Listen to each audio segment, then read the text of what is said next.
Muito bem, queridos, dando continuidade à nossa terceira aula sobre introdução à fenomenologia, sempre um cuidado demorado em atender às dúvidas, nisso às vezes ficamos redundantes, mas é importante uma relação de diálogo nessa conversação. Por isso, tivemos um intervalo grande, não filmado, de conversações livres entre nós, com dúvidas, questões, todas bem comentadas. Acredito que faltei, na minha explanação introdutória, sobre uma segunda consequência. A primeira é epistemológica, como eu me referi, com a fenomenologia trazida por Husserl, e agora interpretada e adaptada e recriada no olhar da filosofia clínica. A característica epistemológica é que sujeito da observação, do julgamento e objeto estão sempre implicados. Jamais posso falar sobre algo senão em perspectiva da mente humana, sujeito-objeto. Isso significa que nessa implicação, nesse grande efeito que Husserl nos traz a partir de Kant, da fenomenologia, é a existência. Daí, nem tanto o ideal do sujeito, nem tanto a objetividade da realidade do mundo, mas sim a implicação. Por isso ele chama de consciência de. Toda consciência está vinculada a uma perspectiva, um objeto que é perspectivado. Bom, logo, se todo conhecimento é relativo, nós procuraremos, de todas as possíveis relações, aquela que alcança objetividade para elaborarmos métodos de alcance. No caso da terapia, é um método que não pode jamais prescindir do que lhe é o primeiro fundamento, a ética. Nenhum conhecimento vem sem antes, durante, a sensibilidade da ética. Ética, como já dissemos antes, esse ethos, esse lugar da existência do outro, infinito em si mesmo, nunca será conhecido devidamente porque ele é infinito enquanto outro. Outrem ou eu como outro. Por isso, duas implicações que a fenomenologia trará para todos nós. Uma, o conhecimento é relativo. Temos que agora pesquisar quais as perspectivas estão em jogo. E teremos que procurar fazer isso com ciência, com método, e não apenas com vivência instantânea. Segundo, se todo conhecimento é relativo, todo julgamento é relativo, ele é relativo, no nosso caso como terapeutas, relativo ao outro sujeito e não objeto. Portanto, será sempre uma relação entre sujeitos feito com hospitalidade. Porque eu não vou ao outro como objeto, eu vou ao outro como sujeito, tanto quanto eu. Logo, a ética significa, uma outra consequência da fenomenologia é a alteridade. Isto é, eu vou ao outro com profundo respeito e dignidade ao fato dele ter direito de ser outro, discordância, modos de ser. A clínica jamais, peremptoriamente, jamais poderá ser o mínimo de exercício de convencimento do outro pelos critérios que interessam ao terapeuta por exclusividade. Serão sempre critérios de ética, critérios de relação.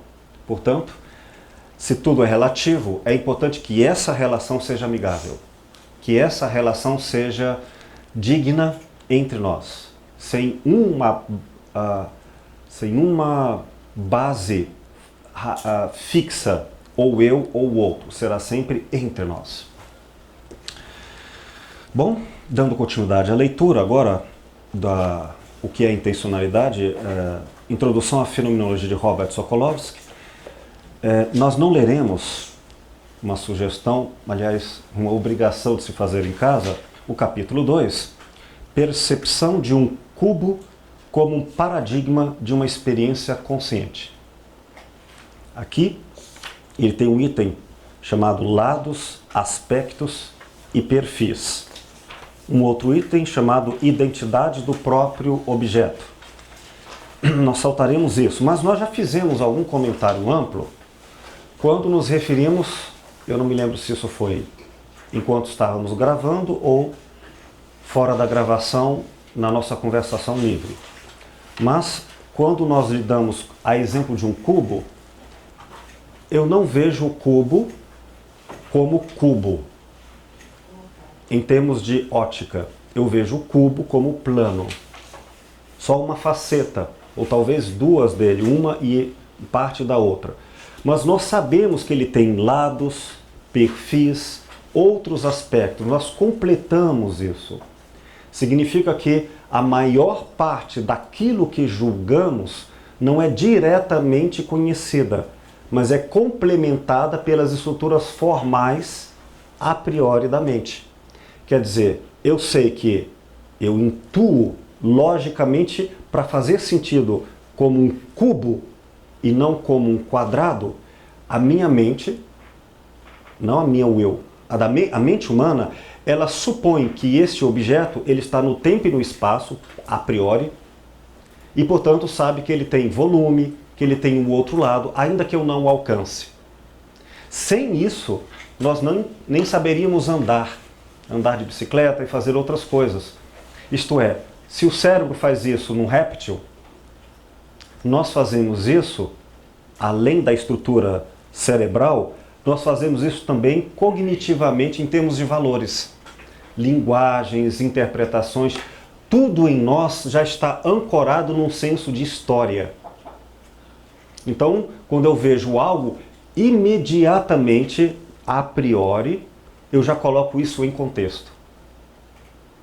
Todas as coisas para nós fazem sentido em relações a outras. Isoladamente elas não existem. Então elas estão sempre implicadas. O conteúdo e a forma. O cubo é um exemplo prático disso. Leiam depois e tragam as dúvidas na próxima aula. Vamos agora apenas ao capítulo 3. As 3 estruturas formais na fenomenologia. Vamos lá? Página 31. E aqui nós estamos valendo da edição Edições de Loyola, edição de 2004. Página 31, ele diz aqui na 4ª linha as 3 formas da estrutura mental a priori são: primeira, chamada relação partes e todos. Anotem aí. Partes e todos. É a primeira estrutura. Vamos estudar aqui 3 estruturas a priori da mente. Partes e todos. Segunda, identidade numa multiplicidade. Terceira, a estrutura da relação presença e ausência. Portanto, quando nós, mente humana, vai julgar, vai perceber alguma coisa, seja essa coisa um dado empírico, seja essa como uma garrafa frente aos meus olhos, seja esta coisa um dado imaterial como uma imagem, uma memória. Quando eu elaboro mentalmente uma ideia, antes a estrutura racional da mente faz isso com 3 estruturas. Vamos a elas? Página 32. Eu vou fazer uma leitura pausada com comentários, tá bom? Se houver alguma dúvida impeditiva de seguir adiante, fala, para e me explica isso, porque senão eu não consigo seguir adiante. Por favor, faça. Porque eu preciso de entendimento para fazermos passo a passo, tá bom?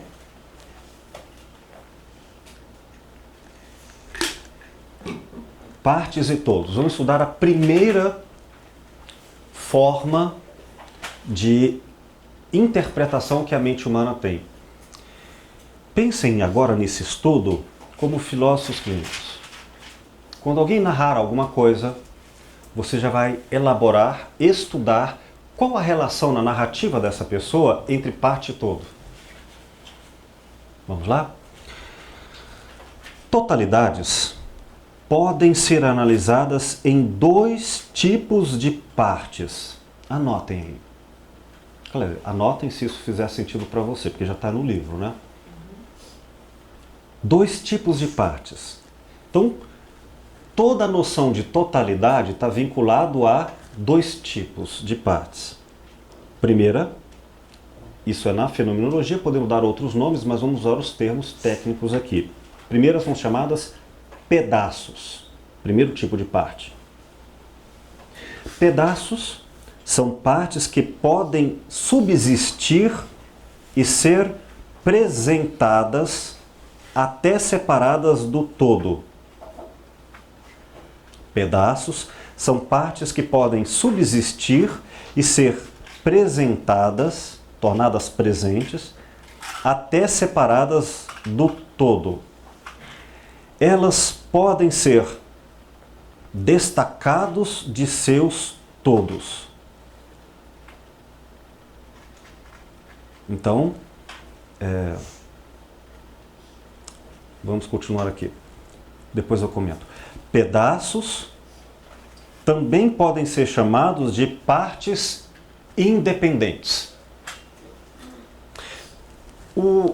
A noção de totalidade, gente, pensa em totalidade em relação ao objeto percebido pela atenção da mente. Por exemplo, eu estou olhando a caneca. Aí eu vou dizer para você, eu tenho uma caneca. Você deve pensar, caneca se confunde com o mundo inteiro? Quando ela fala caneca, ela quer dizer qualquer coisa? Provavelmente não. Tanto que ela diz que ela tem uma caneca que está em cima da mesa. Então tem dois conceitos, tem dois objetos distintos em relação a cada um deles. É distinto. Quando eu tenho uma distinção própria de um conceito, ou seja, caneca não se confunde com mesa, não se confunde com caneta, e aqui eu estou usando elementos físicos apenas iniciais, cada um desses objetos é um conceito. Conceito de caneca, distinto do conceito de mesa, distinto do conceito de caneta. Cada um desses conceitos, enquanto conceito, ele carrega um senso de totalidade. Então, o que é totalidade? É um objeto inteiro. Então eu estou dizendo para vocês, eu amo Maria. Bom, vamos entender que ele está falando por Maria, alguém que não se confunde com a roupa, com as coisas, com o mundo. Está vinculado, mas Maria não é termo, nome, signo para qualquer coisa. Então é como se ele elaborasse mentalmente um desenho limite para dizer, isso aqui dentro é Maria. Por isso a noção de totalidade precisa ficar clara. Totalidade quer dizer, não é infinito. Não é infinito mesclado, ele tem um limite, tá claro? Esse limite, é claro que ele pode ficar confuso, mas basicamente eu tenho uma noção de totalidade. Se eu falar assim, Cíntia, aí eu tenho, seja lá como for, eu tenho uma noção, é isto. Aqui um objeto da minha atenção. Ok, então vamos usar a caneca como exemplo. Eu posso, pelo menos imaginariamente, não vou fazer o teste físico porque seria muito ruim. Eu posso imaginar na totalidade do conceito de caneca, a caneca é um conceito, não é? Um conceito. Caneca se confunde com exatamente o que na nossa cultura se chama de copo. Tanto é que falando, não pegue o copo, pegue a caneca. Qual é uma das características básicas que distingue popularmente, no sentido empírico, o conteúdo, a definição de uma caneca e a diferença para a definição de um copo? Asa. Muito bem, a asa. Então, quando eu falo assim, totalidade caneca, eu posso, física ou imaginariamente, no caso aqui só imaginariamente, imaginar, eu vou separar a asa da caneca. Eu tenho a caneca como conceito, como um todo, e posso separar um pedaço dela. Então, na noção de totalidade, uma das formas com que a mente pode entender objetos, objeto aqui é objeto da percepção, objeto da mente, é relação parte e todo. Tá claro? Há duas formas de eu entender a relação de partes. Uma é, eu posso imaginar a caneca sem a asa dela e ainda continuar caneca? Tipo, caneca sem asa. Caneca com a asa quebrada? Pelo menos mentalmente? Tudo bem. Se eu conseguir imaginar um trecho em que eu distingo do todo e não compromete a noção de todo, essa relação se chama parte e pedaço. Perdão, totalidade como pedaços independentes. Vamos fazer isso agora com o ser humano? Com o ser humano. A Cíntia, bode expiatório do nosso exemplo, é calma.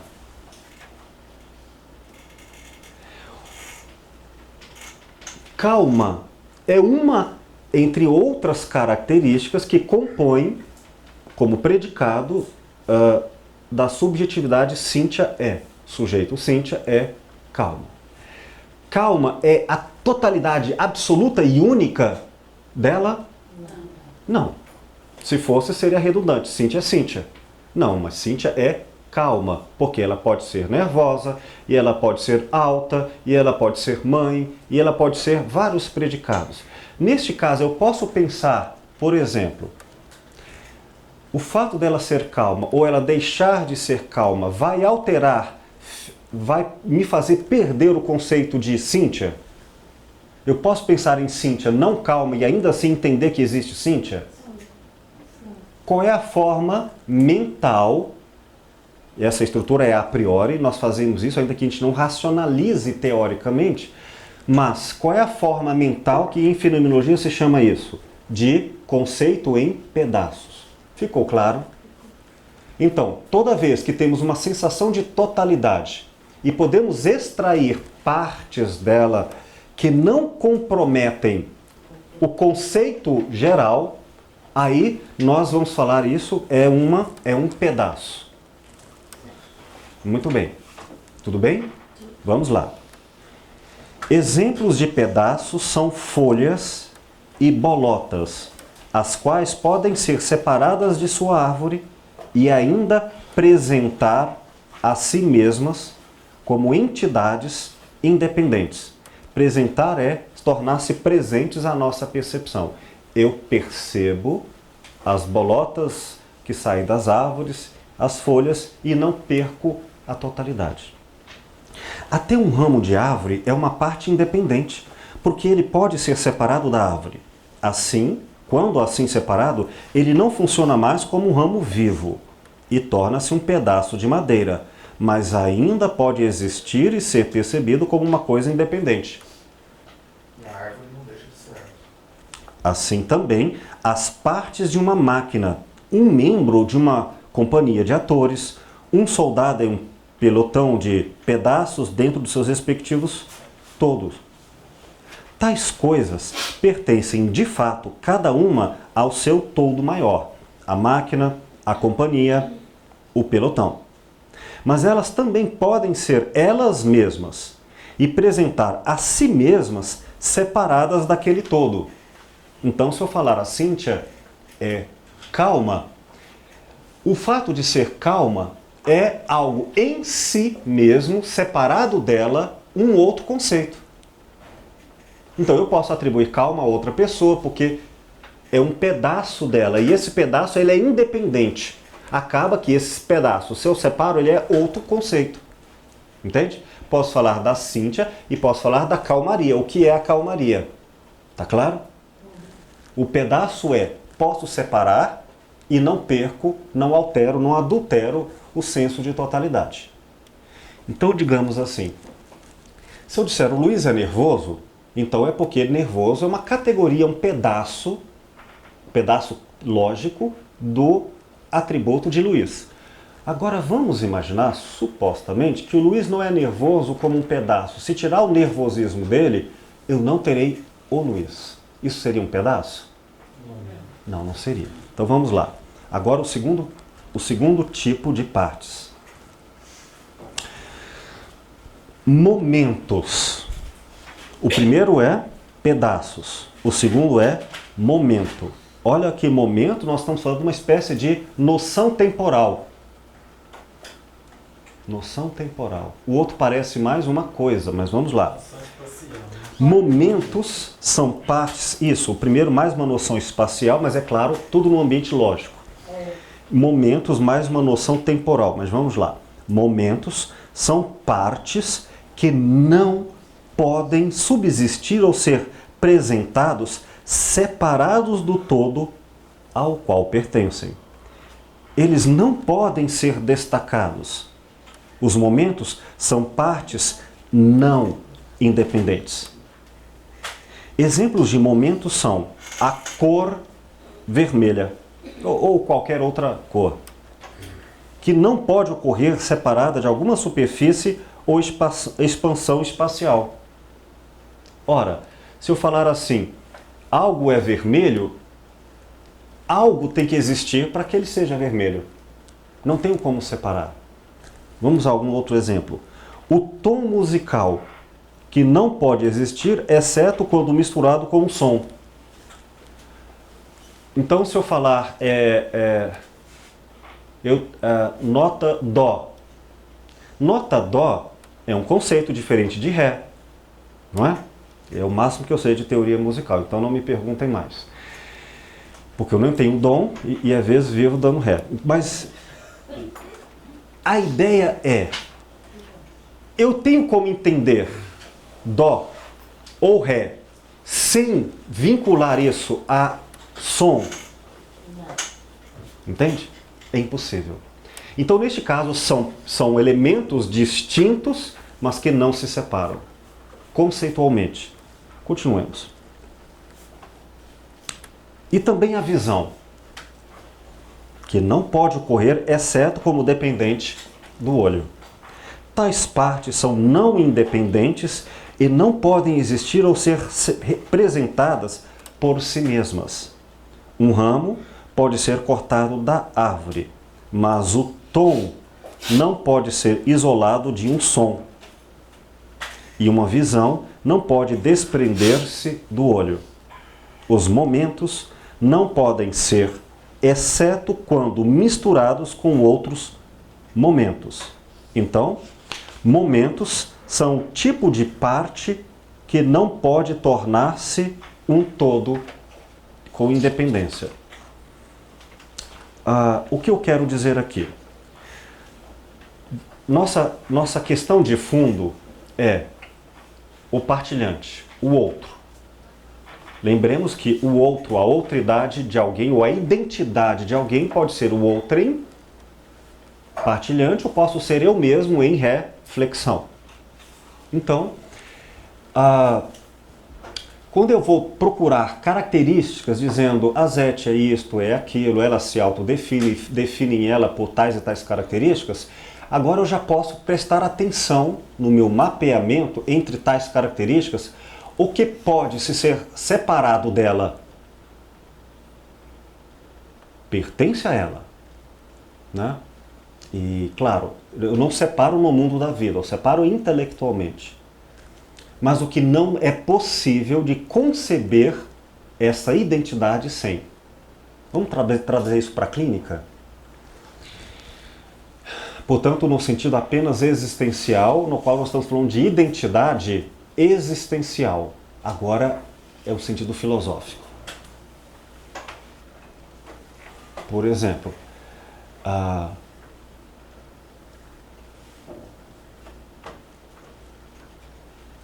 para Aristóteles, o homem é um animal político. Aristóteles vai chamar, ele vai usar duas categorias, como categoria acidental, quer dizer, pode ou não deixar de ser, sem afetar a essência, e categoria substancial, ou seja, ela é essencialmente aquilo. Eu vou usar essas categorias, acidental e substancial, e trazer aqui em comparação com pedaços e momentos. Então, digamos que para Aristóteles, o homem é político. Logo, todas as ações políticas são momentos. Ele não pode deixar de ser sempre um homem comprometido com as ações que afetam os outros. Isso é o fato de ele ser humano, por bem ou por mal, certo ou errado. Mas isso é na visão dele. Entende? Definição de ser humano. É possível que eu encontre alguém por aí que não caiba existencialmente na identidade singular daquela pessoa a definição filosófica de Aristóteles? Esta pessoa não seja um animal político, nem animal. Ela dizer, eu estou no corpo, mas eu sou essencialmente um espírito. E eu não sou um ser político. Eu estou, eventualmente, sofrendo e alterando e participando das questões sociais, públicas e políticas. Mas não é isso que me define. Neste caso, dizer que o homem é um animal político para uma outra pessoa no qual isso existencialmente não cumpre uma identidade singular, eu poderia dizer, isso pode ser verdade. Ela tem um aspecto político. Mas isso é parte dela. Não é um momento no qual ela transita para mais ou para menos, que não pode deixar de ser, porque ela é sempre aquilo. Está claro? Então, vamos separar vamos recuperar na aula, como nós dissemos lá atrás, 3 níveis existenciais de identidade. Determinante, que é inegociável. Importante, que é negociável, mas afeta gravemente toda a força vital existencial da identidade única de cada pessoa em contexto no mundo. E o que é insignificante, apesar de às vezes parecer o contrário. Então o que nós vamos dizer? Que momentos são aqueles aspectos determinantes. Se a pessoa diz, eu sou um pianista, e ela não coloca isso como insignificante, nem como importante, mas como determinante. O que aconteceria se essa pessoa tivesse um trauma físico, amputasse as mãos? Com certeza um grande sofrimento. Mas digamos que permaneça no nível de determinância, ela se autodenominar existencialmente um pianista. Se é um momento, eu posso separar isso agora dela? Não posso. Então eu vou entender como um momento no qual o pianista está sem tocar, está impossibilitado na prática, no ato, mas permanece em potência, porque eu não posso entender essa pessoa sem ser pianista. Mas eu posso fazer isso com outros aspectos. E tudo isso nos engana no julgamento. Eu não sei o quanto essa pessoa é determinante isto, ou isto é uma parte que pode ser separada dela. Então, digamos que uma pessoa no consultório diga, eu sou uma mulher, isto e aquilo. O gênero feminino é parte determinante da identidade, como ela não apenas se enxerga, mas ela enraiza com toda a força de viver? Se sim, o gênero feminino é um momento não independente dela. Tudo o que ela relatar, como profissão, como mãe, como qualquer coisa, vai estar implicado em feminilidade. O mesmo vale para pai, mãe, religioso, cristão, jogador de futebol, qualquer característica. Entende? Com os sofrimentos, traumas, problemas e vantagens que isso possa trazer. Mas, cuidado com os aspectos que são insignificantes e que às vezes nos enganam. A pessoa diz, eu sou um intelectual. E ela não se dá conta que, existencialmente, ela é mais do que aquilo, mas ela acha que ela é aquilo. Só que isso, na verdade, é uma parte, é um pedaço dela. Ela pode até não ser intelectual e continuar sendo potente. Descobertas que quando alguém, por exemplo, diz, eu não vivo sem o casamento, e não consegue imaginar, mas ela tem uma potência no qual o casamento é apenas um pedaço da existência dela. E se ela perder o casamento, ela não perde tudo. Outras não. Ficou claro a questão que nós precisamos estudar para conceber a totalidade do outro? Nós nunca teremos a totalidade, porque ele é infinito. A alteridade, o outro nunca será objeto do meu conhecimento.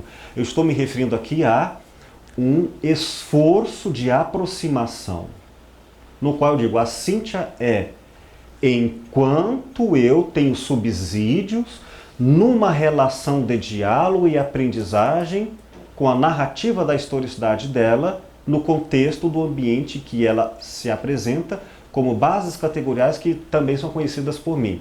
Ou seja, é enquanto assim eu tenho subsídios que são indexados pela fala dela.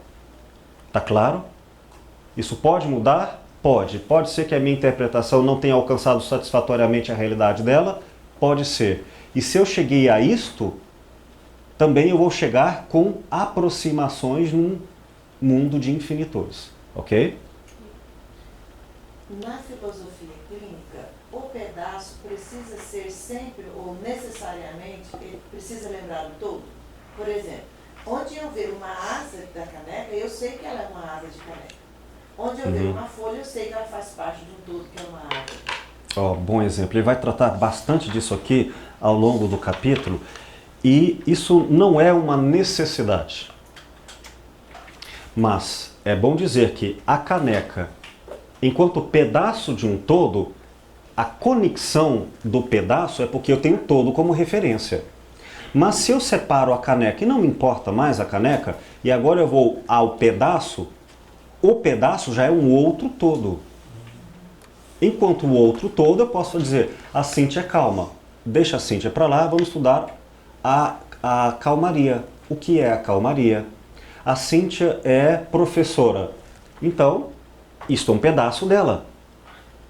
A menos que a essência da existencial, gente, tá? Não é dicionarizada essa definição. É uma implicação da narrativa que não é impulsiva. Lembremos, ela é investigada por vários outros métodos, sobretudo hermenêutica e filosofia da linguagem, lógica, em que eu vou ter, depois da historicidade, divisões reiteradas, enraizamentos, uma confirmação metodológica para dizer a Cíntia é professora. Eu tenho uma ancoragem metodológica, mas nunca uma verdade absoluta para dizer. Mas eu posso dizer algo. A Cíntia é professora de forma determinante. Isto é, lecionando ou não lecionando, ela se autodefine com a potência de vinculada a. Então, neste caso, não é pedaço. Ela é por inteiro. Isso compõe a inteireza dela. Mas se não, eu posso sim estudar a noção de o que é ser professora.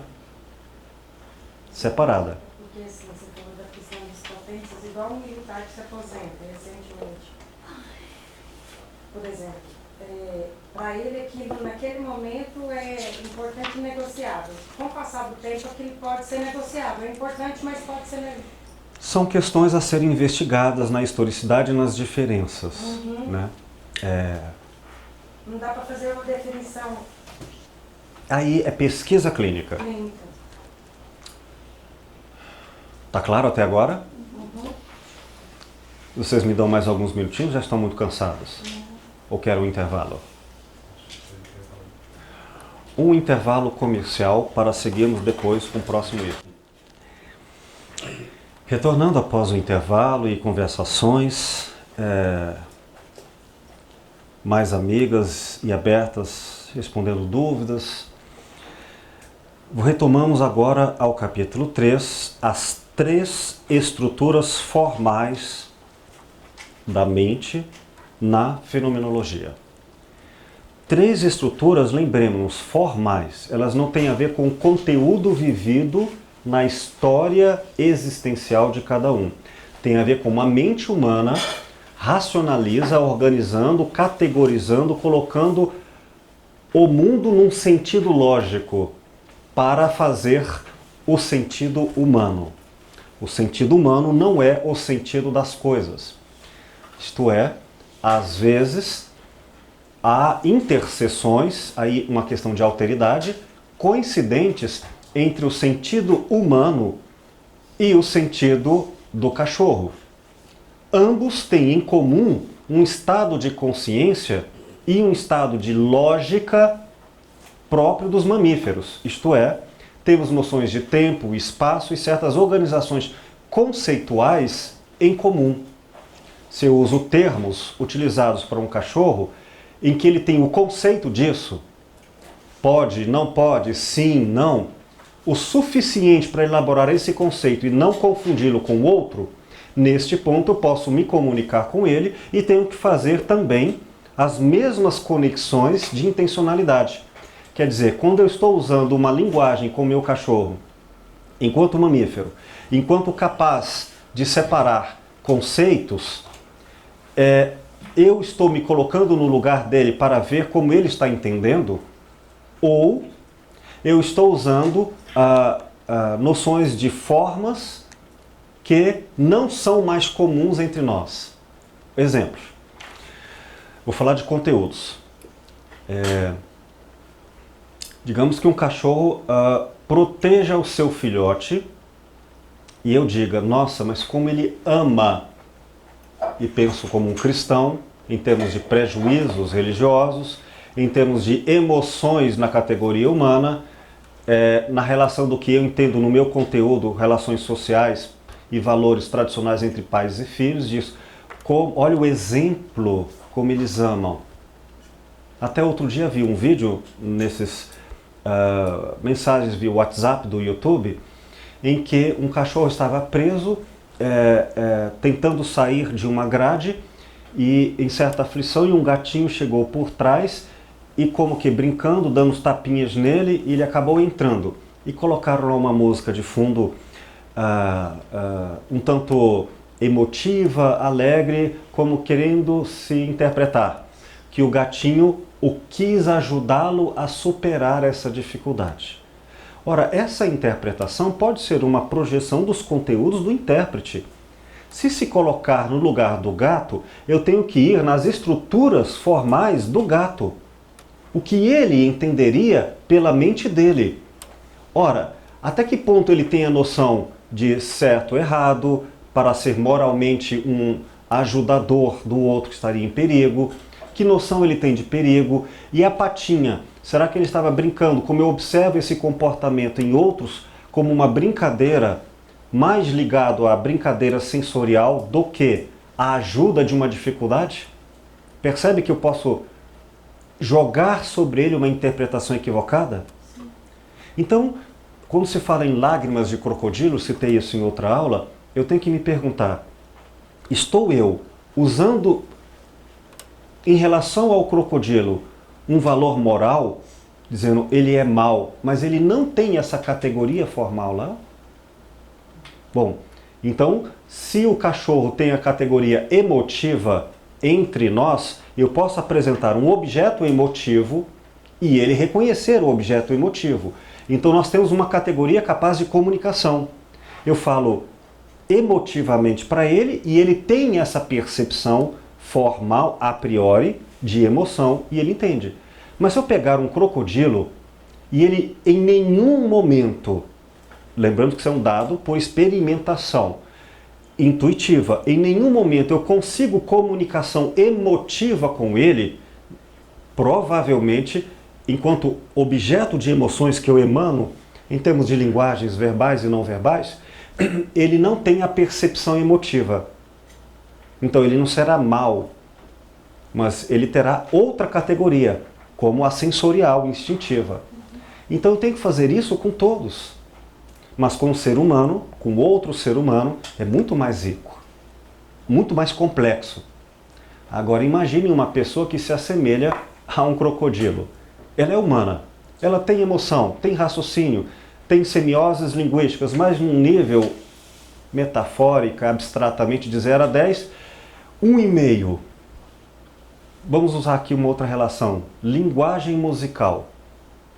Ela tem basicamente os dispositivos ligado e desligado. E a outra pessoa tem uma capacidade de Mozart musical. Uma composição tão complexa que entre eles talvez se assemelhe a uma pessoa querendo passar emoções para um crocodilo. Imagine então um Jesus Cristo para um guerreiro que quer usar a espada. Até que ponto a linguagem racional consegue fazer essa tradução? Entendem? Bom, vamos então ao capítulo 3, as 3 estruturas formais a priori que simultaneamente, as 3 ao mesmo tempo, fazem a gente compor o conceito, o julgamento de totalidade, de algo, de um objeto. Falamos sobre partes e todos. Agora vamos a outra relação. Identidade em multiplicidades, página 36. Alguns trechos. Já abordamos o tema da identidade em multiplicidades quando consideramos a percepção de um cubo.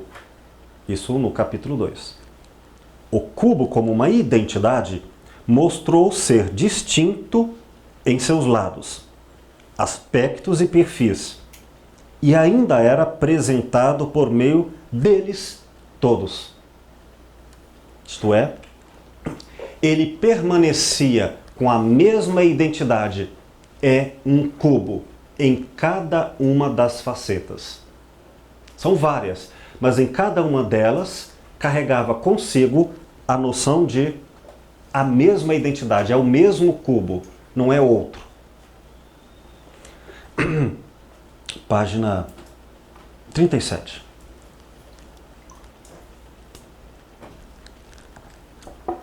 Quando desejamos expressar algo, podemos sempre distinguir a expressão do que é expressado, o experienciado.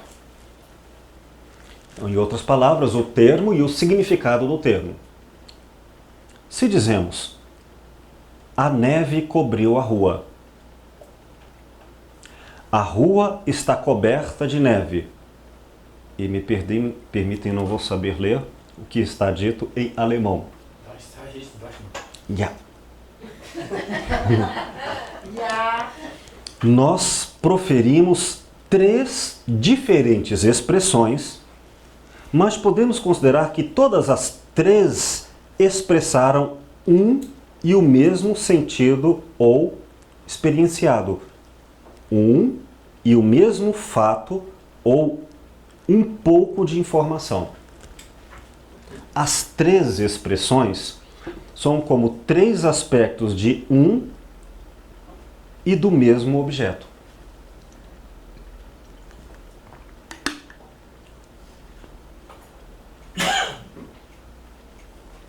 Exceto que, neste caso, o objeto é complicado e seu status de ser é diferente daquele do cubo. Do cubo, os lados são físicos, mas é claro que os lados podem ser de outros aspectos mais complexos e abstratos, como falar sobre 3 tipos de democracia. Poderíamos ainda ampliar a multiplicidade adicionando a entonação da sentença em modos diferentes, gritando a sentença uma vez, sussurrando-a em outra, dizendo-a em voz estridente e assim por diante. Todas essas seriam maneiras de apresentação, aqui acrescento eu, representação, interpretação, de uma e da mesma sentença. E ainda todas as expressões vocais e todas as sentenças, bem como muitas outras possíveis, apresentariam um e o mesmo sentido e um e o mesmo fato. Qual é a questão? A questão filosófica, conceitual. Eu quero entender o conceito. E o conceito ele tem limites, o que é e o que não é. A migração do que é para o que não é feito numa borda limite. É certo Aí algo, por exemplo, digamos que é certo colocar, é certo cumprimentar alguém. E aí eu coloco o critério como cumprimentar alguém. E se eu chego e eu não cumprimento alguém, então eu vou dizer, é errado.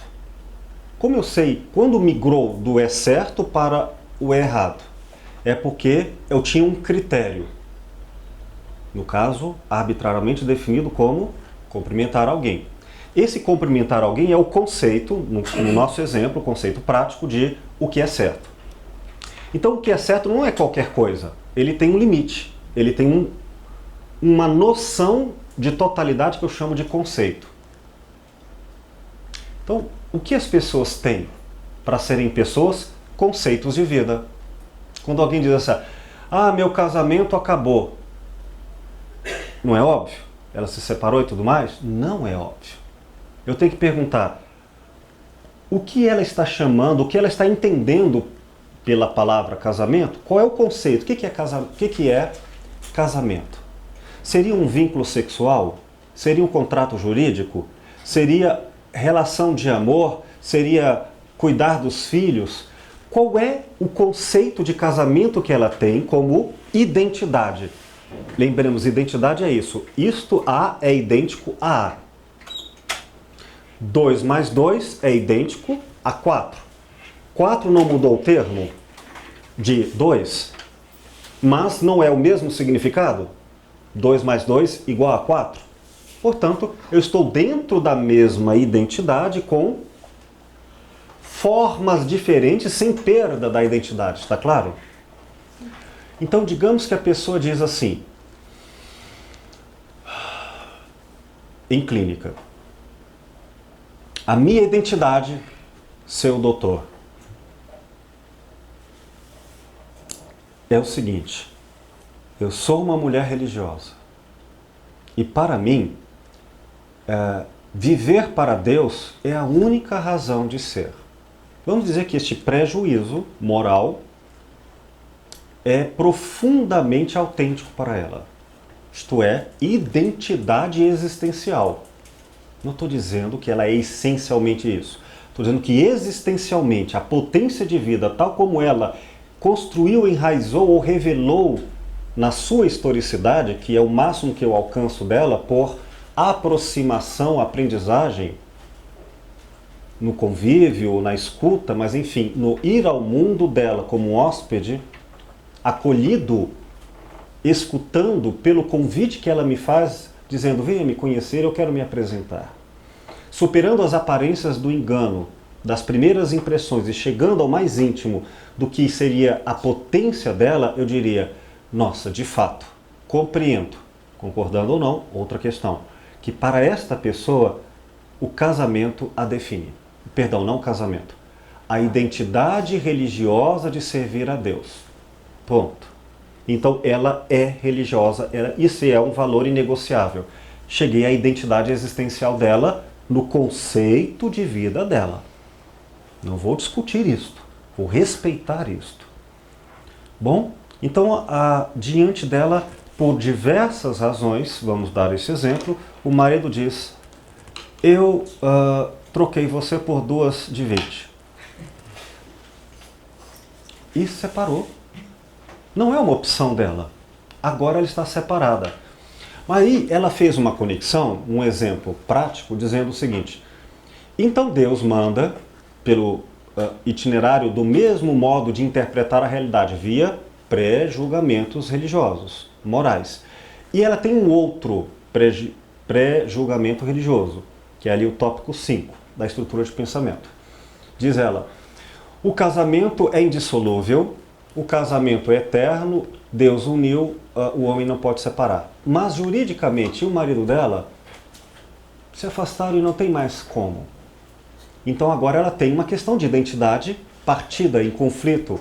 Ela se vê como uma mulher casada, sem marido, etc. Aí nós estamos diante de uma questão. Identidade e multiplicidade. Então, como é que a gente resolve isso? Primeira coisa, quer dizer, uma entre tantas. o que ela está chamando de casamento? Qual é a questão fundamental? Então vamos dizer que é uma fabricação artificial de exemplo, que o fundamental, o determinante seja servir a Deus. O que é importante, mas já não determinante, nesse exemplo arbitrário que eu estou dando, mas é um exemplo que eu já tive em consultório, é servir a Deus e não ao casamento. E se ela não feriu este seu princípio e foi o marido, estando separada do marido, o prejuízo da separação não aconteceu por ela. Então ela não teria traído o princípio da sua identidade. Logo, ela existirá de múltiplas maneiras. Casada é uma, não casada outra, com alegrias e com tristezas, na alegria e na pobreza. Não são variações do casamento? Multiplicidades, como um cubo. O lado 1, o lado 3, o lado 6, não são lados que não alteram, ferem a identidade de ser um cubo? Então o casamento não pode existir sendo triste ou alegre, pobre ou rico. Eu conheço a versão pobre. Ora, por que ela não poderia existir já não mais pelo conceito de eu sou identitariamente casada? Isso pode ser a identidade dela não ser determinantemente casada. Essa ser, olha a interpretação que eu fiz, submodo, trabalhando termo 16, significado. Eu coloquei para ela, olha, observe na sua história, você é fundamentalmente religiosa. Isso é a verdade de toda a sua vida, ela concorda, porque é verdade. Eu estou sendo autêntico e respeitoso com o modo de ser dela. Porém, o que mais identifica você é o fato de você ser religiosa, de ser fiel a Deus. O casamento é importante, mas não é determinante. Nesse sentido, ela não traiu a sua identidade. O que ela mudou na vida dela não foi a identidade. Então, ela continua essencialmente inteira. O que mudou? Mudou uma faceta, mas não perdeu, nem adulterou, nem fragilizou a sua identidade. Entenderam? Então eu preciso separar o que é identidade do que é multiplicidade que não perde a identidade. Agora, e se eu confundir e pegar um aspecto da pessoa e dizer é apenas uma versão das várias que existem nos lados dela, no entanto, aquilo não for outra variação dela, mas for no nível da identidade, posso tratar como se fosse secundário? Dá para você saber isso a priori, sem conhecer cada pessoa? E se disser, os homens são, as mulheres são, valores tipológicos vindo das sociologias, psicologias, religiões e filosofias, eu farei a interpretação do outro, a maneira dele com alteridade? Então, nunca a filosofia clínica terá a dificuldade de você ter que ser um erudito sobre todas as teorias para depois que conhecer muito, agora eu posso ir ao mundo do outro. Então não se preocupe, você pode ir como um grande ignorante que é. Mais do que na verdade é. Ainda acha que sabe muito, prejulga o outro. Tem que ser mais ignorante do que é. No nível de Sócrates, saber que não sabe, não é não saber, é saber que diante do infinito o outro escute e aprenda. No caso de Sócrates, o método dele, mas nós vamos usar mais métodos. Então nós vamos ver o que é identidade para aquela pessoa. Se essa identidade que ela diz, eu sou uma mulher casada, é uma identidade ou é uma multiplicidade ou faceta da identidade autêntica. Ficou claro? Porém, algumas pessoas não percebem isso. Elas acham que elas são identitariamente casadas. Algumas podem ser. E quando elas se separam, elas entram em crise de identidade. Perdem a identidade. E algumas se matam ou matam os outros. Ou morrem existencialmente. Elas deixam de ser gente, coisa. O mesmo pode acontecer com perdas, com ganhos, com alterações. Por isso, É ou não é importante separar o que é identidade conceitual e o que é multiplicidade?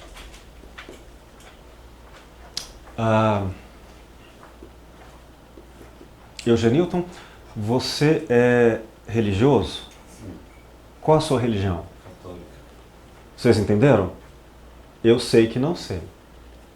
Quando ele diz que é católico, nem vou entrar no mérito se isso é no nível da identidade dele, mas vamos dizer que supostamente eu sou identidade, não eu tenho uma religião como aspecto. Eu sou católico. Isso é o suficiente para entender o conceito? Há 1 trilhão de variações sobre o que é ser católico.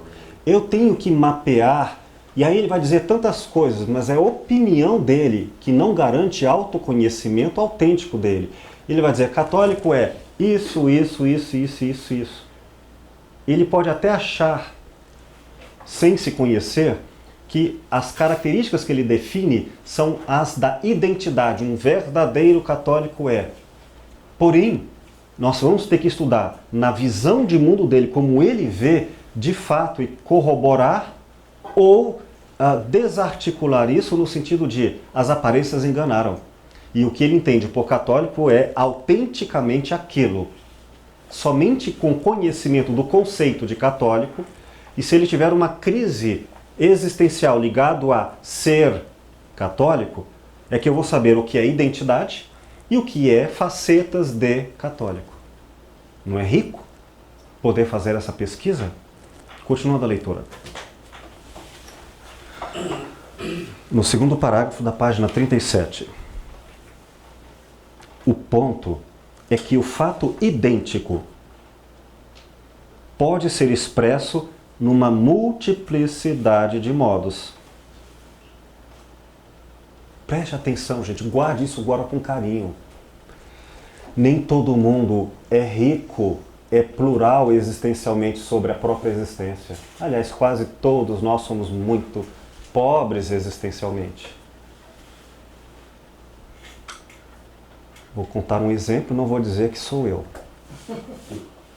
O menino chega ao supermercado, vê um desses brinquedos de plásticos coloridos que faz barulho e diz: eu não vivo sem isso. Ele reduz toda a infinitude de uma vida a um aspecto. E ele não acha, não sabe que é aquilo. Voltando a Hannah Arendt, a dor, o desejo e o prazer podem reduzir a complexidade e a historicidade como uma tendência histórica a não mais um processo de vida, e sim a um ponto dentro do processo de vida. Aí ela se identifica com um emprego, com alguém, com uma idade, com um corpo, com um objeto. E quando tem problemas ali, elas sofrem, não é o sofrimento forte, que potencializa até pela dor como aprendizagem de vida. Não, elas perdem a identidade e entram em crise e ficam um cotô, um coçô, e ela começa a como se tivesse dinheiro e não sabendo gastar, emoção e não sabendo emocionar, fica desarticulada existencialmente. Então, o que nós vamos fazer? Nós vamos investigar toda a multiplicidade de modos autênticos de ser dessa pessoa e os inautênticos, e ver se ela se identifica com os elementos determinantes, importantes e insignificantes de forma adequada. Já pensou se você se identificar de forma determinante com o que na verdade é insignificante? Não façam isso no casamento.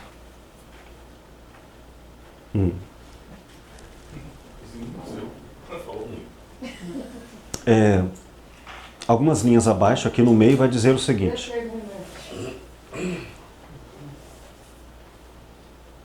o sentido é só a identidade que está dentro e ainda por trás de todas as suas expressões. A identidade é aquela que ela percorre as faces, ela está dentro de cada uma delas e ela está por trás de cada... Ela é o que une ali, entende? A identidade. A coisa sempre pode ser apresentada, isto é, tornada presente para nós, fenômeno, em mais modos do que os que já conhecemos. Atenção, quantas vezes ela pode fazer isso? Sempre pode ser apresentada em mais modos dos que já conhecemos. A coisa, o fenômeno da vida, né?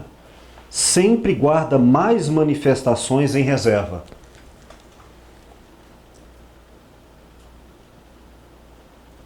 O que já aconteceu comigo e certamente já aconteceu com vocês, creio, nos momentos mais dolorosos de vida, nós achamos que a nossa vida acabou. Ou vida como um todo, ou vida como profissão, mas naquilo que nós nos identificávamos. E aí você chega ao suicídio. Ou minha vida não faz sentido, ou meu emprego acabou, sabe? Mas, se já sabemos que fenomenologicamente nós não vemos a essência das coisas, mas sim em perspectiva, significa que tudo pode sempre ser visto em outra perspectiva. Há sempre mais alternativas de entendimento do que aquelas que normalmente nós reduzimos. Então, vou dar uma opinião, mas uma opinião ancorada em vários colegas terapeutas de várias correntes. Um dos maiores crimes éticos contra a própria identidade é o reducionismo, a alienação, a coisificação a alguns pontos específicos da própria vida.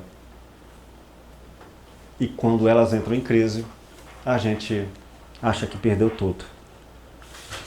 Então, o que nós vamos fazer em pesquisa? Ver toda a multiplicidade de vida e potência que uma pessoa tem para além dos seus reducionismos. Em geral, é já terapêutico a própria narração da historicidade de alguém. Porque ela chega dizendo, aconteceu isto, acabou minha vida, um problema. Porque ela viu só sobre aquele ponto de vista. Então ela é aquilo, e aquilo está em crise. Tá, eu entendi, tudo bem, mas para eu te ajudar, eu preciso conhecer você para além deste ponto, nessa narrativa específica. Então, vamos dar um tempinho quanto a isso, vamos atender as questões de emergência. Agora, deixa eu entender você, na sua visão de mundo, antes, durante, mas sobretudo no conjunto de toda a sua história de vida. Aí ela começa desde a infância, ela vai percorrer várias e várias vezes sobre vários aspectos toda a sua vida. Sabe o que pode acontecer? O que costuma acontecer? Algumas pessoas, inclusive, chegam a terminar a terapia só de ter narrado a sua história. Porque quando ela percebe que ela já viveu tanta coisa, que ela já passou por várias, que ela tem vários outros aspectos, nossa, eu nem lembrava que eu gostava de nadar, faz tanto tempo que eu não faço natação. Quando ela vê muito mais coisas, que tem vida, tem sangue, tem cor, só isso já destensiona aquele olhar reducionista que estava fixado dogmaticamente em um ponto. É o suficiente para dizer, é um problema, mas é um problema pequeno e não um entrave da minha identidade inteira. Por isso é tão importante, não só para ela, mas também para o filósofo clínico, entender para além do problema focado. Página 39, terceiro parágrafo.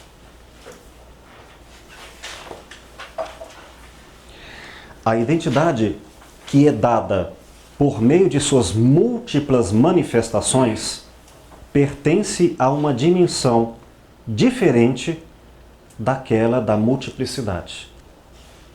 A identidade não é um membro da multiplicidade. Preste atenção. O cubo não é um dos aspectos ou perfis. A proposição, uma sentença, uma frase, um julgamento, não é uma das sentenças articuladas. A peça não é simplesmente uma peça de teatro, né? Uma das suas performances. A identidade, é importante grifarem isso agora. A identidade de um conceito, né, transcende suas múltiplas manifestações, vai além delas. A identidade não é meramente a multiplicidade de suas manifestações. Não é. Manifesta-se ali também. Vê-la, a identidade, só como sua soma reduziria a um horizonte as duas dimensões que devem ser distinguidas aqui. Identidade e multiplicidade.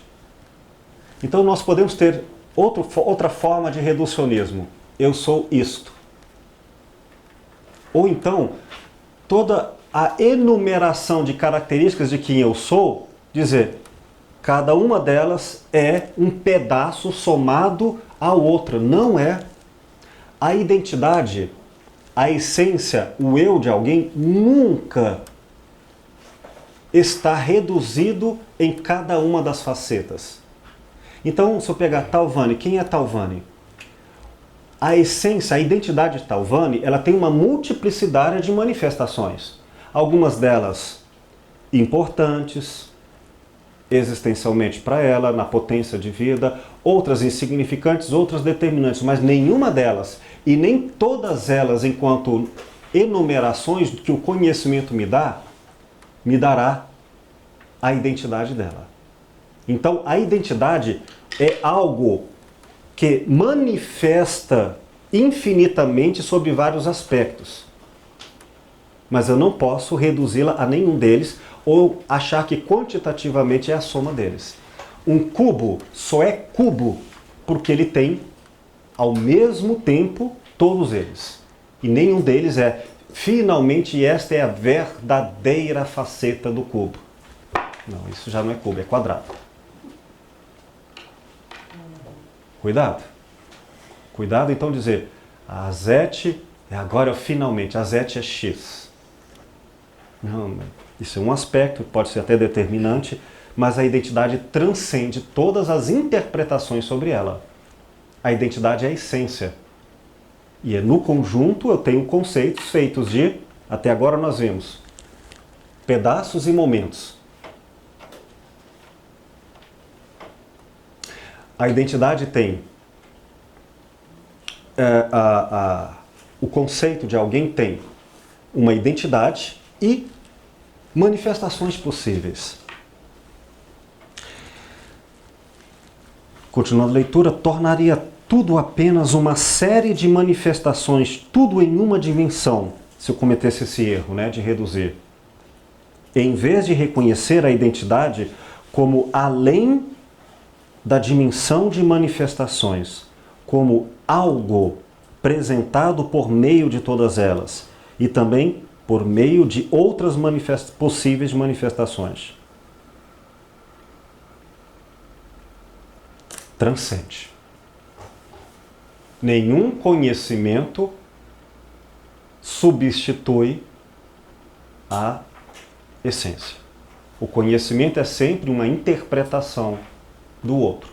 Mas eu não tenho o outro diretamente na essência. Então o que eu tenho são investigações móveis da identidade em suas manifestações.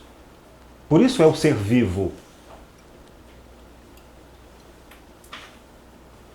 O ser desta identidade é bastante enganoso. Pensamos conhecer bastante claramente o que é uma manifestação, um aspecto que vemos, uma sentença que proferimos, uma performance que ouvimos. Mas a identidade parece não ser algo que possamos pôr em nossas mãos ou diante de nossos olhos. Parece iludir nossa compreensão. E ainda sabemos que a identidade nunca é redutível a uma de suas manifestações. Sabemos que a identidade deve ser distinguida disto e de cada manifestação que dela apreciamos. Lá abaixo diz, ela sempre revela e esconde a si mesma.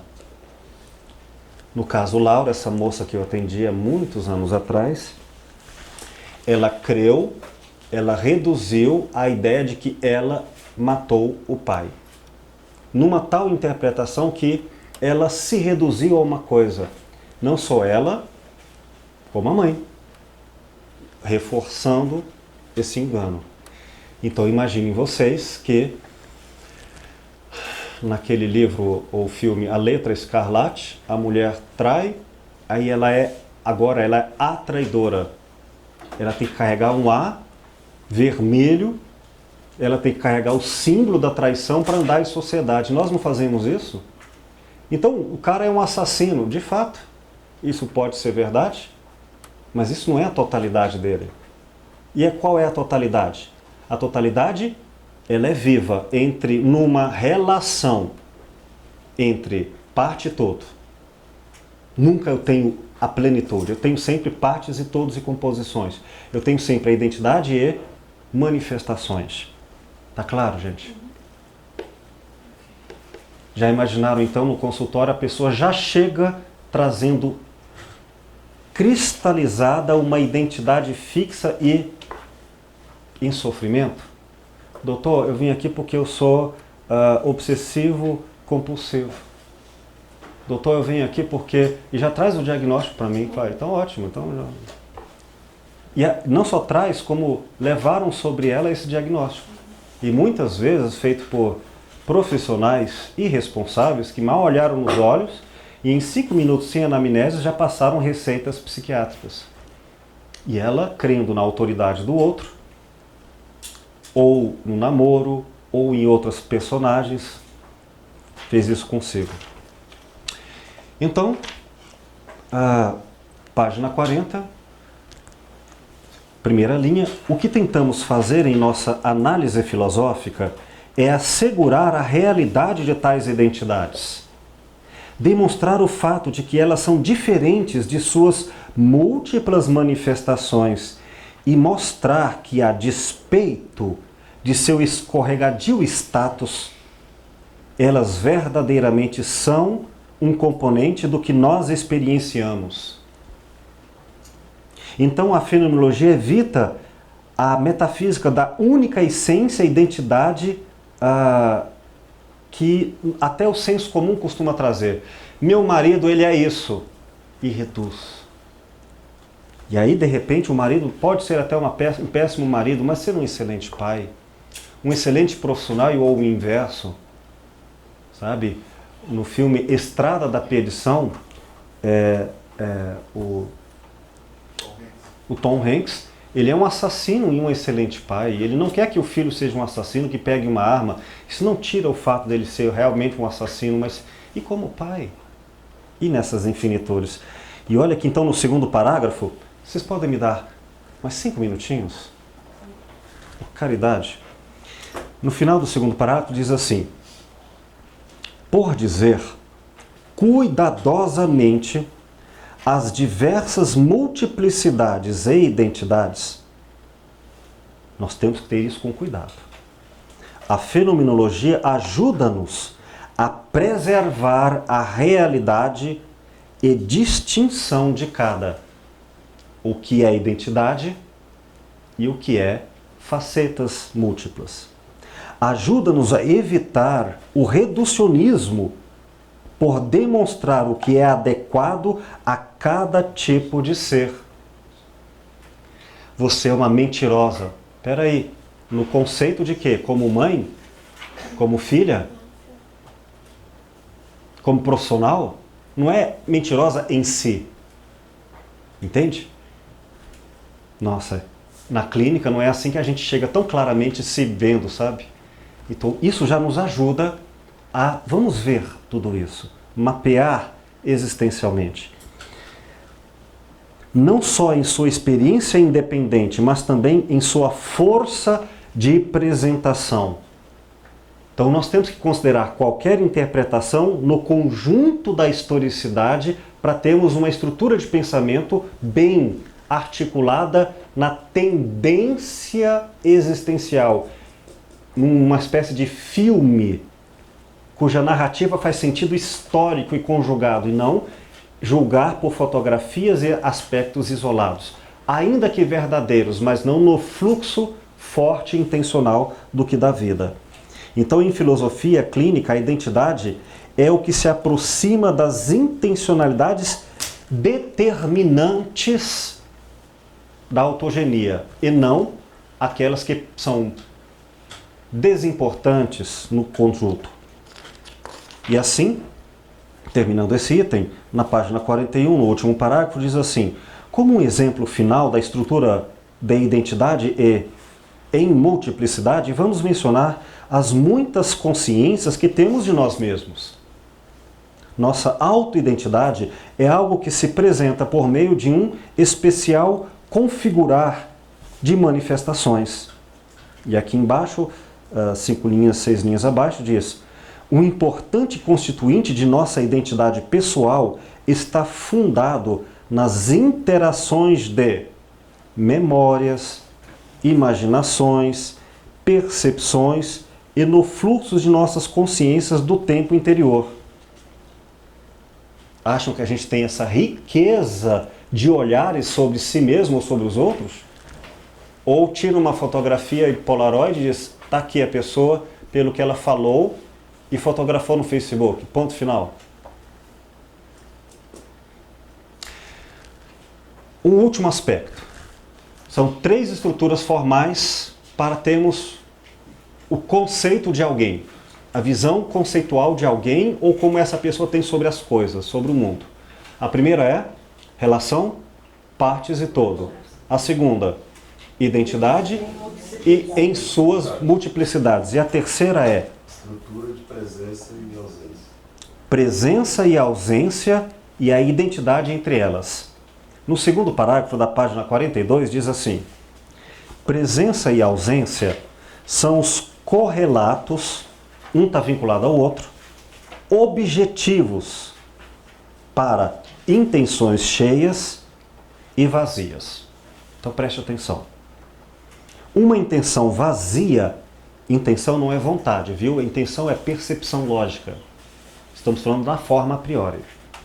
Uma intenção vazia é uma intenção que tem como alvo algo que não está aí.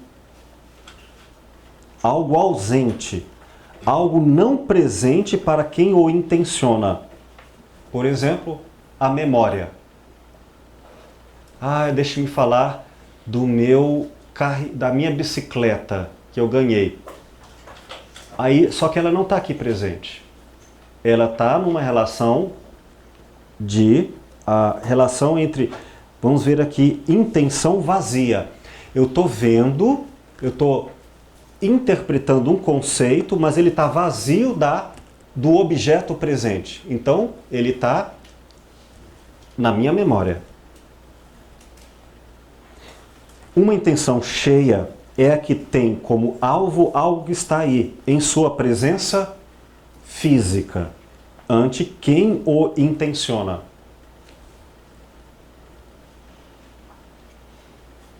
Atenção, isso é muito importante. Se uma pessoa mente dizendo coisas que não estão ali presentes, nós estamos falando de uma intenção cheia ou vazia? Vazia. Tá, ela é vazia de quê? Daquele objeto narrado. Mas ela deixou de existir? Não.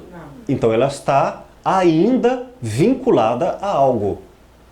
Se eu fizer, por exemplo, uma mentira sobre dinheiro, vamos dizer assim, uma mentira que fala em números. Eu não tenho, eu não sei o que é 4. Deixa eu formular melhor.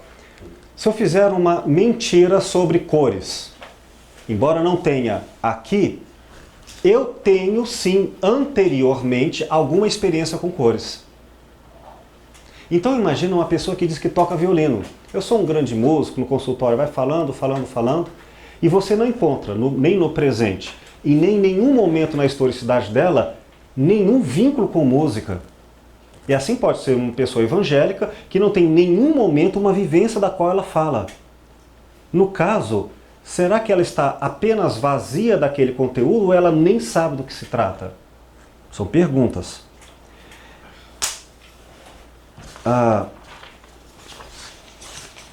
Só um minutinho. Diz assim: suponhamos que desejamos ir a um jogo de basquete no Camden Yards, em Baltimore. A ideia de ir ao jogo nasceu de uma conversa com amigos. Decidimos que John compraria os ingressos. Ele o fez. Falamos sobre o jogo e sobre quem poderia vencer. Dirigimos-nos até o jogo, ainda falando sobre ele. Entramos no estádio. Até agora o jogo esteve ausente para nós. E ainda o estamos intencionando, mas só vagamente. Temos conversado sobre o jogo em sua ausência, imaginamos como será o jogo, antecipamos o jogo enquanto caminhamos em direção aos nossos assentos. Tudo isso tem sido intenções vazias. O termo vazio aqui é no sentido de Russell. Não aconteceu. Não, aconteceu. Aconteceu sem a presença sensorial. A vivência. Sensorial. Mas isso é para Russell. Há pessoas que poderão, de repente, falar sobre vivências que nunca tiveram sensoriais. E aí, como é que Russell explica isso? É como se fosse um cego e pudesse ter a memória de cor. Seria possível? Bom, vamos ver isso aqui. Agora, quando o jogo tem início e começamos a assisti-lo, exercitamos intenções cheias. O jogo é gradualmente manifestado para nós. As intenções vazias, aquilo que dissemos e imaginamos sobre o jogo, tornaram-se cheias pela presença real do jogo, a qual leva algum tempo para se desdobrar. Nossa visão do jogo é nossa intuição do jogo, isto é, tudo que a intuição é no vocabulário fenomenológico. A intuição não é algo místico ou mágico, é simplesmente ter uma coisa presente para nós em oposição ao tê-la intencionada em sua ausência. Intuição quer dizer aqui a experiência direta. Então vamos agora considerar a experiência direta de algo e a memória, a abstração sobre isso. Vamos fazer duas considerações básicas. Primeiro, eu tenho medo de elevador. Bom, penso que posso cair, posso morrer, qualquer coisa assim. Do que estamos nos referindo? Uma pergunta. Esta pessoa teve uma experiência direta sobre isso? Em algum momento ela caiu no elevador, ela teve diretamente uma experiência cheia sobre isso e agora ela se reporta àquilo? É uma coisa. Agora é ausente? Eu tenho medo porque eu estou imaginando, mas eu tenho a ancoragem de uma experiência lá atrás. Estão entendendo? Imaginemos uma segunda situação. Disseram para ela, a mãe disse, ela acredita na mãe, os homens não prestam, não sei o quê. Ela tem uma intenção completamente vazia, sem experiência, mas ela acha que tem experiência. Igual uma pessoa que daí eu posso matar, roubar, ela não dá conta daquilo. Ela nunca viveu aquilo, mas ela acha que viveu. E esta pessoa, posso eu entender o conceito de vida dela tal qual o primeiro caso? Não posso.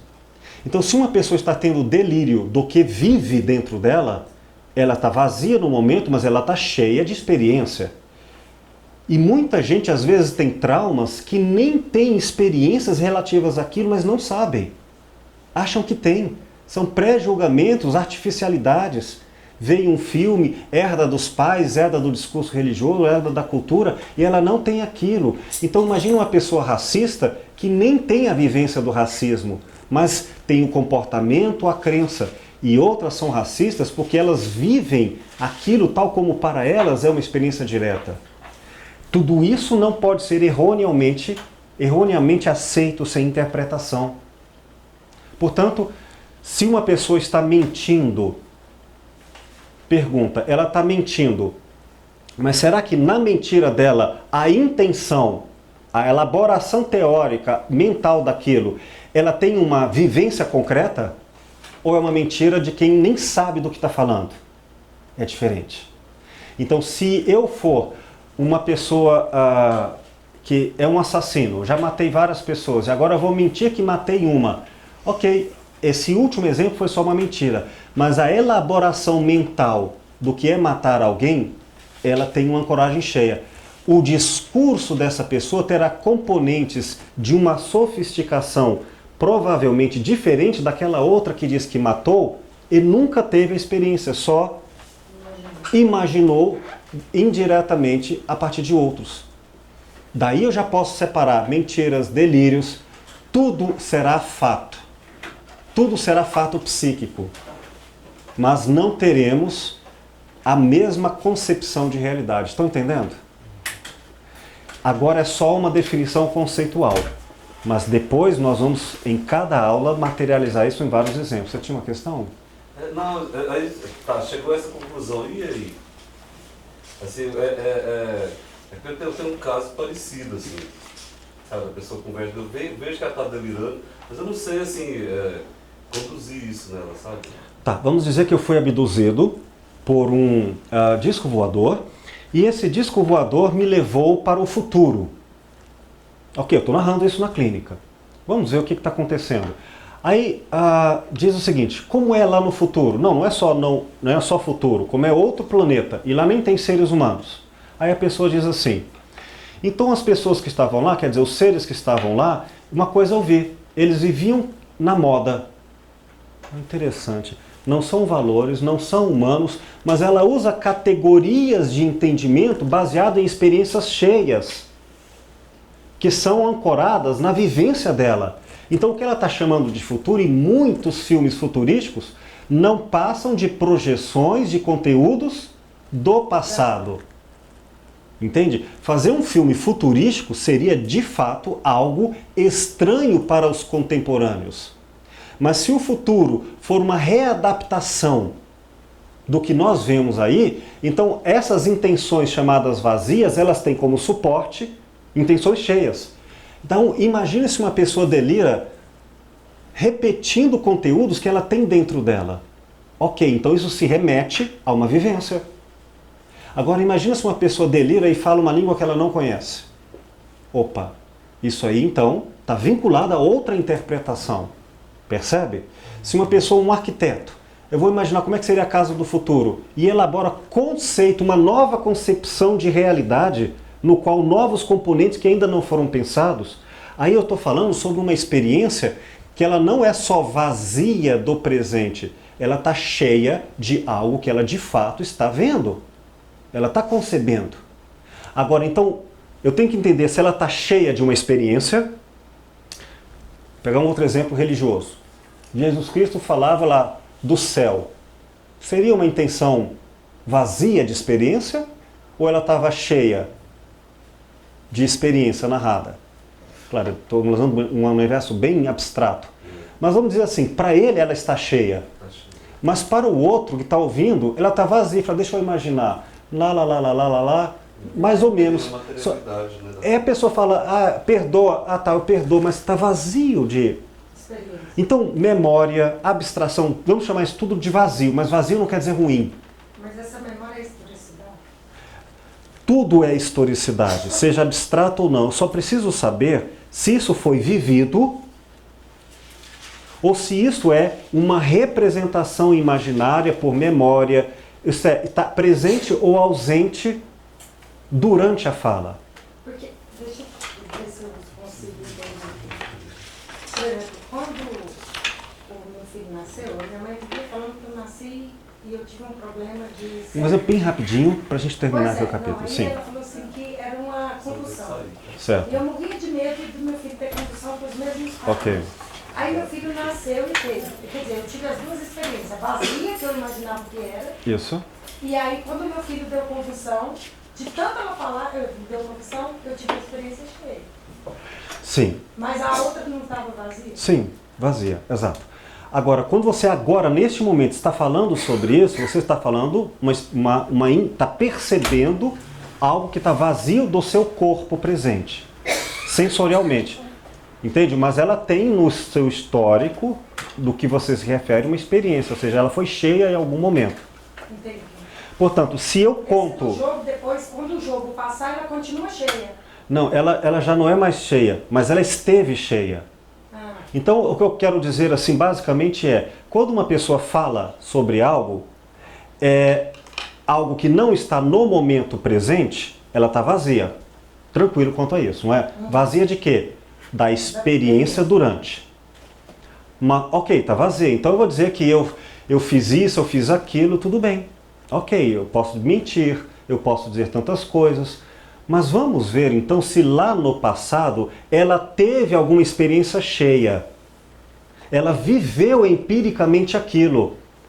Se ela viveu, o que é o vazio agora? É memória, é adaptação de lá. Isso é uma coisa. É uma memória, por exemplo, de um fato. Isso eu interpreto de um jeito. E se a pessoa tem uma falsa memória? A mãe dela contou para ela uma história que ela nunca teve. E ela vai falar vazio, mas teve alguma experiência? Não. Foi totalmente vazia e permaneceu vazia.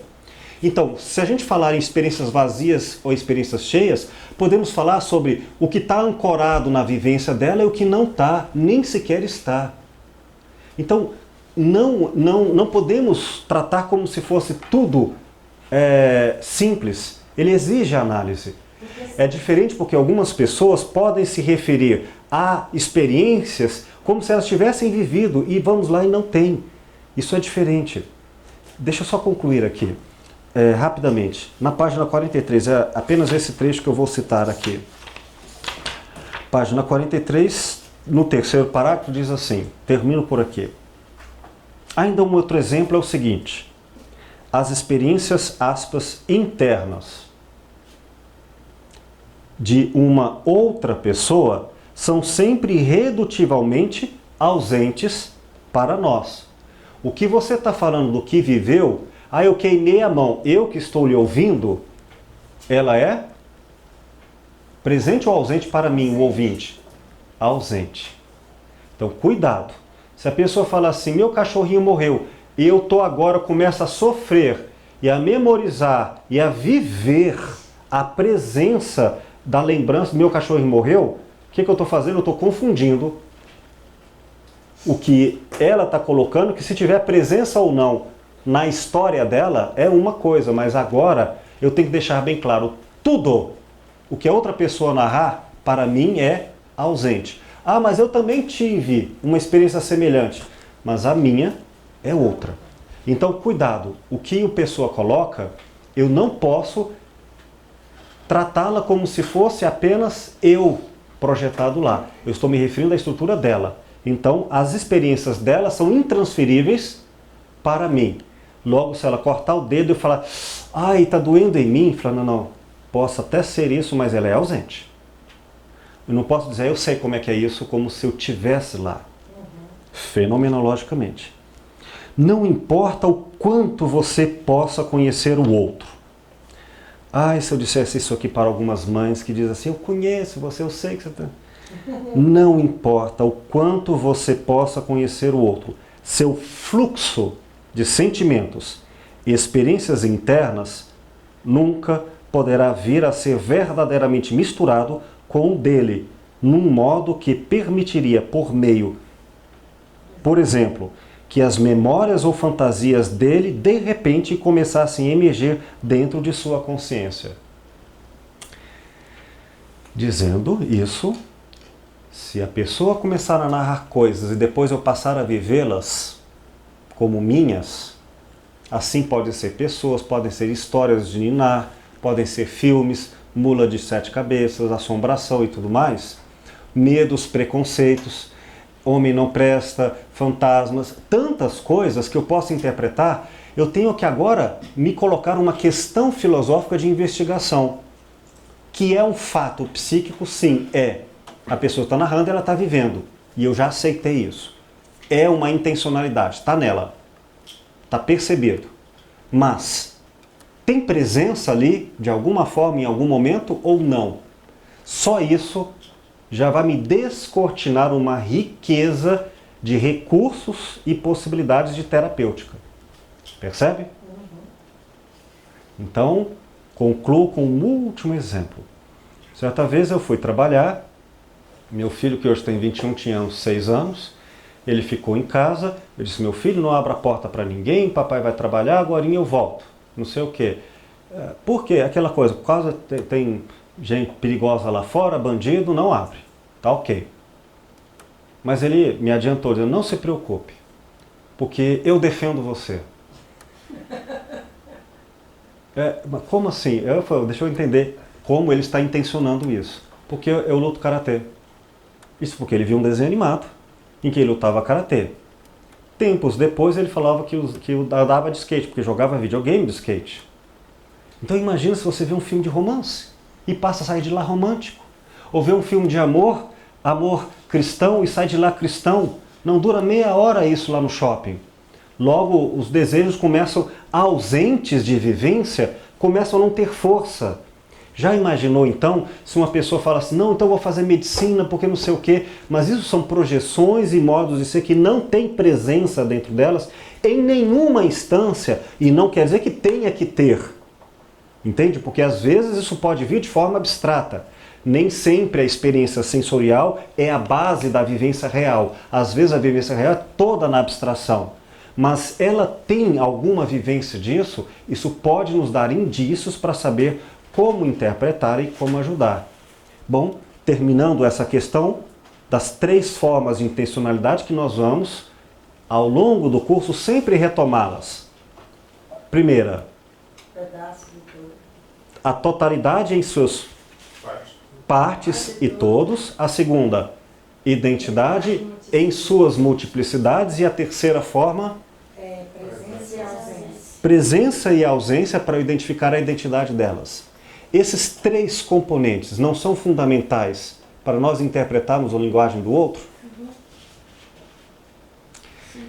Muito bem.